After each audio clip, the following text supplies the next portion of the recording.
Coca-Cola fi shunkurtaa walitti makee kana goonaan wallaansi biraas hin barbaachisu. Kunis namoota umriin isaanii 20 fi 70 gidduu jiraniif baay'ee gaariidha. Viidiyoon kunis barbaachisa. Innis shunkurtaa diimaa muruun eegala akka namni goraa jiru kanatti. Shunkurtaan madda potaasiyeemii hoggaa ta'u maashaaleen qaama keenyaa fi sirni nervii akka hojii sirnaan hojjetan gargaara. Biyya kamirraa daawwachaa jirta? Koomentii irratti naa barreessi. Viidiyoon kiyya fageenya hammamii akka deeme baruu waan fedhuuf. Mee amma xiqqoo waa'ee kuduraa kanaa sitti haa himu. Na faana bu'i. Shunkurtaan nyaata bu'aa hedduu qabanii fi wallaansaaf tajaajilan keessaa takka hoggaa taatu dhukkuba onnee ittisuuf gargaara. Sirna hargansuu ni cimsa, walumaa galattuu qaama keenya ni tiksa. Mee amma akkaataa itti qopheessinaa laallu. Shunkurtaa mummurrisan soospaanii kanatti ni naqna. Itti aansuun Coca-Cola tokkotti naqnee waliin danfisna. Ibidda jalaa xiqqeessuun daqiiqaa 5 danfisna.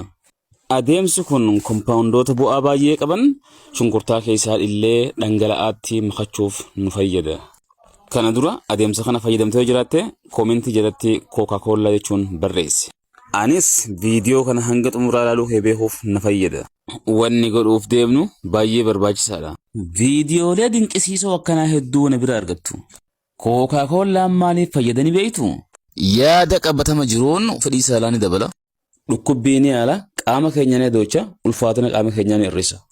Farra asmii, farra baayootiksii, farra garaa kaasaa, farra influenza, haqqisaa ni haala, baakteeriyaa ni balleessa. Onnee keenya ni qulqulleessa, madaas ni wallaana. Ta'us humnaa ol fudhachuu hin qabnu, hamma sirrii ta'een fudhachuu qabna. Dabalataanis akka qorannoo tokko tokkotti Coca-Cola nama kakaasuu yookaan mirqaansuu danda'a. Sammuun keenya xiyyeeffannaa akka argatuu fi sadarkaan anniisaa keenya akka ol ka'u taasisa. Mee amma makaa kana haa dhimbiibnu. Qufaayyoon nutti hammaate wallaansaa fi of eeggannoo cimaa godhuu nu feesisa. Wallaansaan amman sii himu kanaan guyyaa 2 qofa keessatti qufaa cimaa irraa fayyuu dandeessa. Amma qoricha cimaa qopheeffannee jirra. Galgala hunda qufaa cimaa yeroo hatattamaatiif fi gahumsaa yaaluudhaaf kubbaayyaa tokko hirriibaan duratti dhuyda. Dabalataanis wallaansi uumamaa kun tarkaanfii hatattamaatiif fi ittisaa jedhamuudhaan beekama. Madiinummaa keenya ni cimsa, carraa dhukkubaan injifatamuu ni hambisa.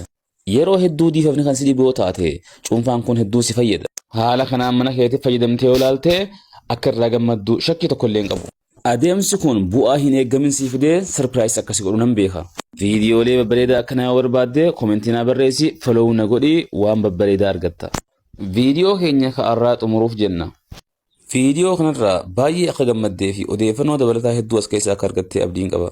Dhaamsi kiyya follow na godhi, like godhi, koomentii barreessi, hiriyootaa fi maatii keetiif share godhi. Hanga xumuraatti viidiyoo kana dhageeffachaa na waliin turuu keetiif baay'een si galatoomfadha. Hanga wal agarruutti nagaatti.